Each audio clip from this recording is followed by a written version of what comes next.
Welcome to the latest HR180 vlog. Today we're going to be asking the question, is being the boss all it's cracked up to be? When I look back at my career, I remember that naive feeling of optimism I had after being accepted onto my graduate management training programme. I felt as though I'd made it, and now I was on the path to greater responsibility. I definitely wasn't going to be a small cog in a big machine. No, I was on the road to being the person who led the machine. I'd be admired, respected, developing people along the way, and creating the future. How wrong was I?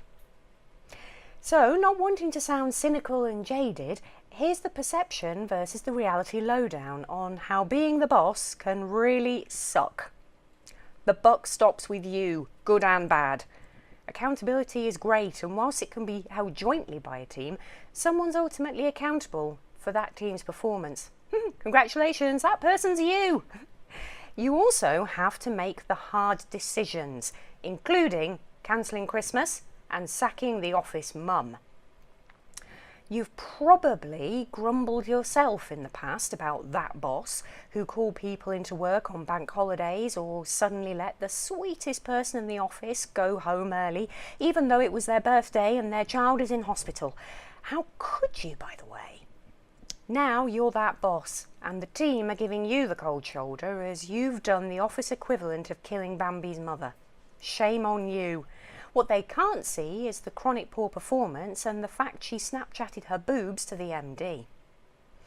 Whichever way you look, somebody else is looking back at you, and they have an opinion.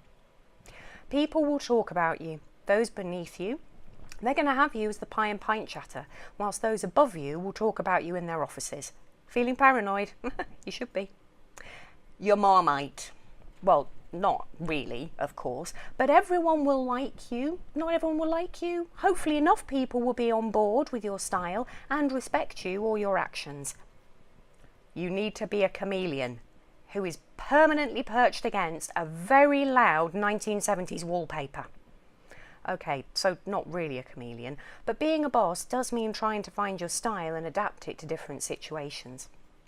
The way to get the best results is to be the person that each employee wants you to be. Yeah, a bit like that eventually banned Kinder Bueno chocolate. This doesn't mean changing your values, but perhaps one person has a tendency to be very sensitive and another needs the direct approach.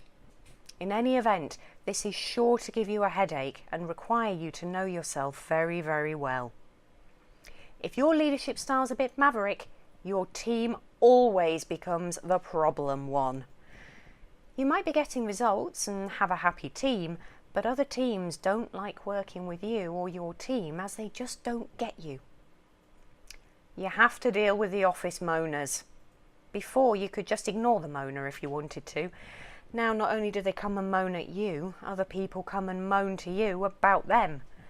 Dealing with moaners and their fallout is draining and time-consuming, but necessary. It's lonely.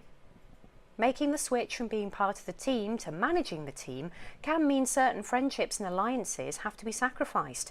You're now part of them rather than us, as much as we all say at the time it won't happen. You're also part of the politics that you used to make fun of, and sooner or later you'll have your very own "Et tu, Brutus" moment. So that's all the bad stuff. But we're incredibly positive here at HR180, so don't forget that being the boss also means you can set the tone, communication levels and standards with which your team work, and you can build a mini community in which people are proud to belong. You can choose to treat people with dignity and respect, even in the most difficult of circumstances.